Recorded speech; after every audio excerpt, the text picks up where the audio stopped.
After World War II, the French aircraft industry was in shambles. One of the key people that made it possible for the industry to hit its stride once again was an engineer named Marcel Bloch.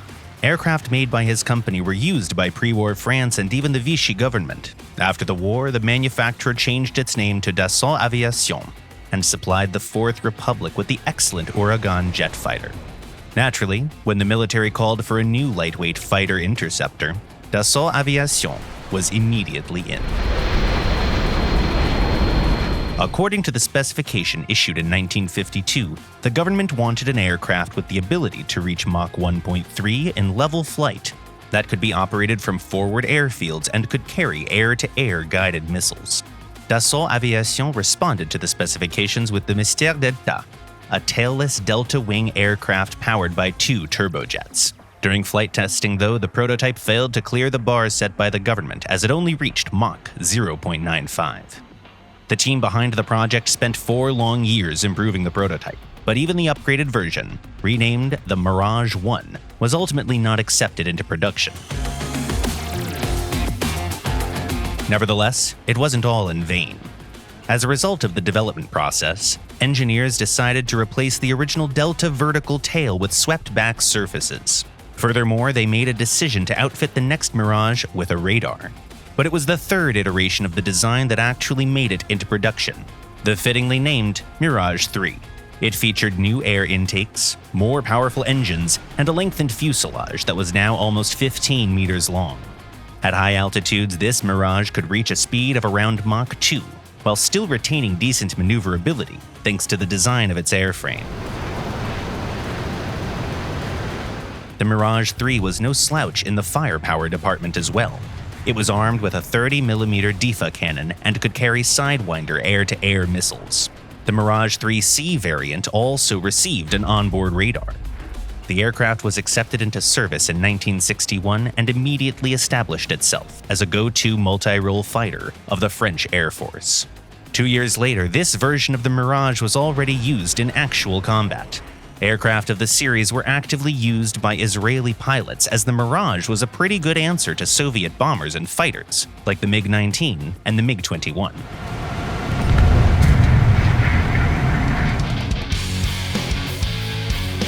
After that, Dassault Aviation started working on the Mirage F1. The original plan was to develop a variable geometry aircraft with vertical takeoff and landing capabilities. Engineers put in a lot of work trying to make it faster and give it more range, but after initial testing it became clear that the only way to make the emerging design truly successful was to abandon some of the untested bleeding-edge features, including VTOL capabilities. It was a tough call, but it worked.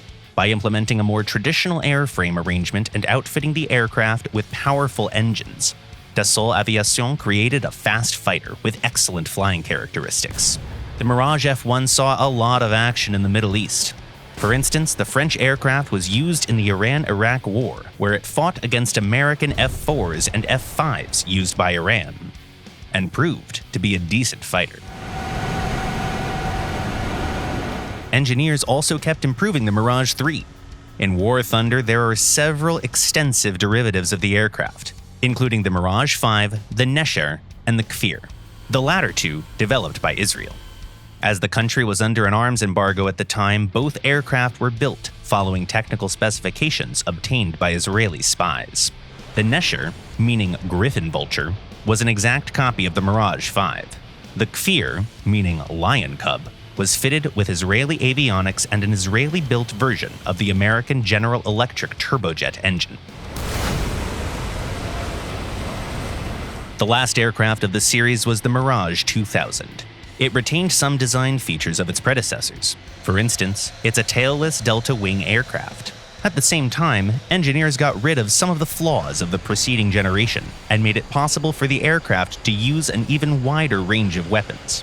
The Mirage 2000 underwent many modifications over the years, and some of its improved versions are available in War Thunder.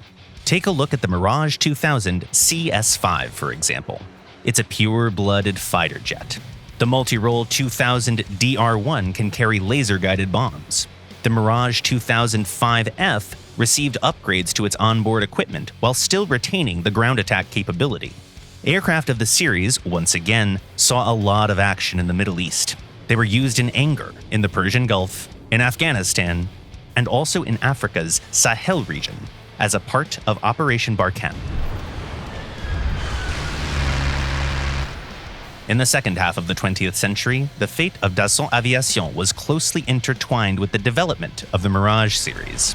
Now the aircraft of the family are waiting for you at the higher ranks of the tech tree.